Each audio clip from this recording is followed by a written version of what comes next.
My cat was destroying my life, and I was the one who built the cage. She stopped eating any food that wasn't freshly opened. She screamed at 3 a.m. every single night until I got up. She used the bathroom outside her litter box every time I came home late. My vet bills crossed $2,000 in 1 year, not because she was sick, because her behavior had become a medical problem.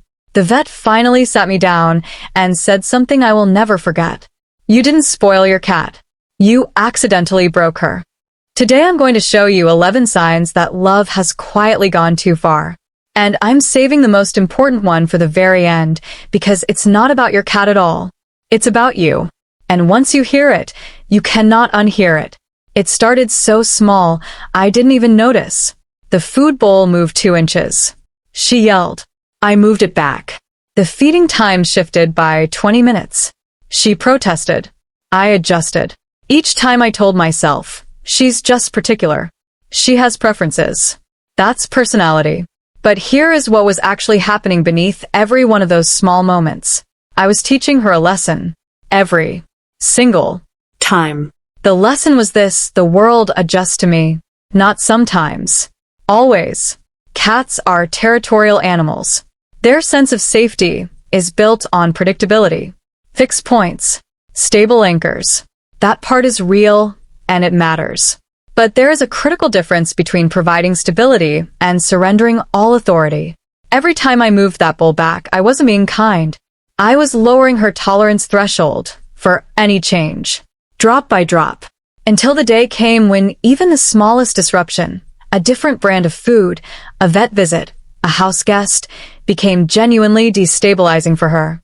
I built a cat who could not handle the world, because I kept shrinking the world to fit her. Sign 1. She refuses her bowl if it moves even slightly. Sign 2. She demands fresh food even when the bowl is perfectly fine. These aren't quirks. They are the first 2 cracks in a foundation I poured myself. My cat figured me out faster than I figured out myself. She discovered that sitting on my face produced results faster than sitting politely beside me. She discovered that knocking my phone off the nightstand worked better than meowing. She didn't stumble onto these tactics. She ran experiments. Research shows that cats form cause and effect connections at roughly the same speed as human toddlers. The difference is that toddlers grow up and eventually move past learned manipulation. A cat stays exactly where she is, if you don't change the rules. Every time I got up at 3 a.m., I confirmed one thing: this strategy works. And confirmed behavior doesn't just continue. It gets hardwired. It becomes routine. It becomes permanent. Sign 3. She wakes you at night, and you get up. But here's the part that took me longest to understand. I wasn't being kind when I got up. I was being trained, and I was happy about it. That was the problem. There is a photograph from last year that I cannot look at without laughing. My cat, spread across the entire sofa like a self-satisfied landowner. Me, balanced at the very edge, careful not to disturb her. I shared it online. People found it adorable. But here is what that photograph actually documented. A status ritual thousands of years old. In cat social structures, the most important individual occupies the best position, the most central, the most protected, the most visible spot in the space. This communicates one thing to everyone present who holds authority here.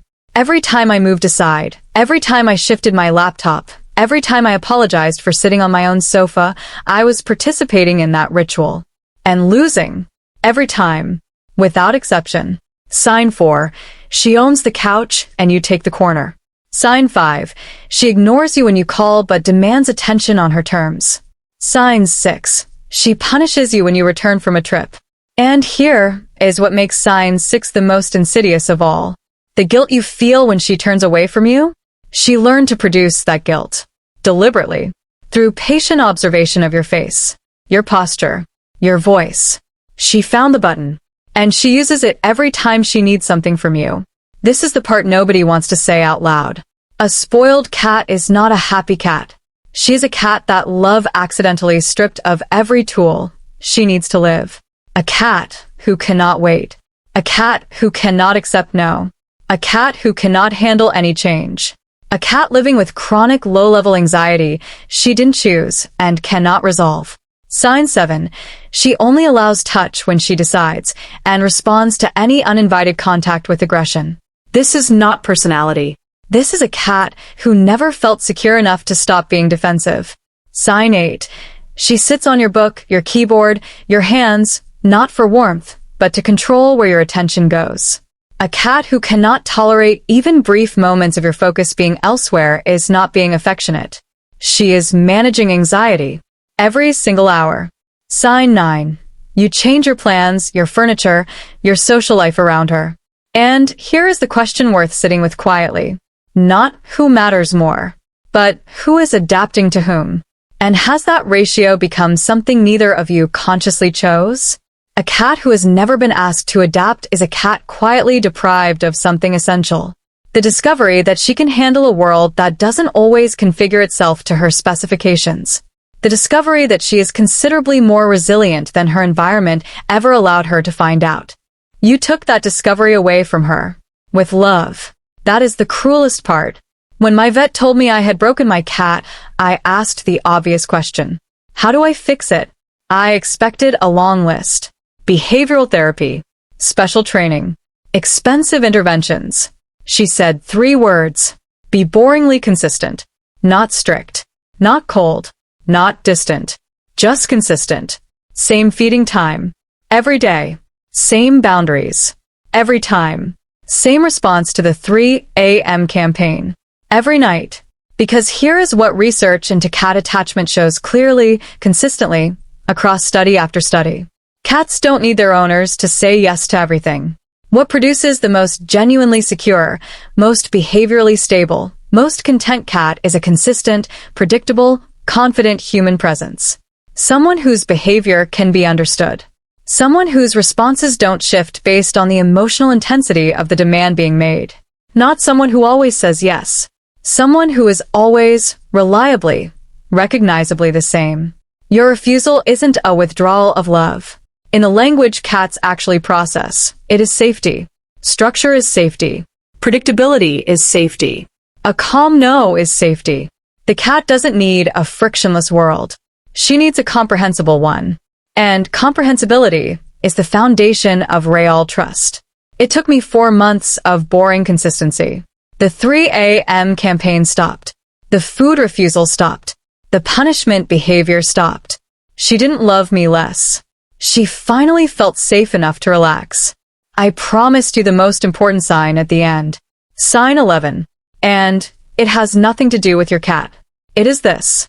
You feel guilty when you say no to her. That tightening in your chest when you put the treat back. That quiet voice. She'll love me less. That feeling that saying no makes you a bad owner. Here is what that guilt actually is. It is the same psychological mechanism that makes humans stay in relationships, where all the accommodation flows one direction. It is the same pattern that makes parents raise children who cannot function independently. It is not love. It is anxiety wearing love's face. And your cat feels it every single day. A 2021 study found that cats mirror the stress levels of their owners with remarkable accuracy. An anxious owner produces an anxious cat. A calm, confident, consistent owner produces a calm, confident, secure cat. The most important thing you can do for your cat is not another toy, not better food, not a bigger space. It is becoming someone she can rely on. Someone who doesn't need her approval to feel like a good person. Someone who loves her enough to sometimes disappoint her. Because a cat who trusts that you will always be the same person, no matter what she does, no matter how loud she yells, no matter how pointed the cold shoulder. That cat is not spoiled. That cat is home.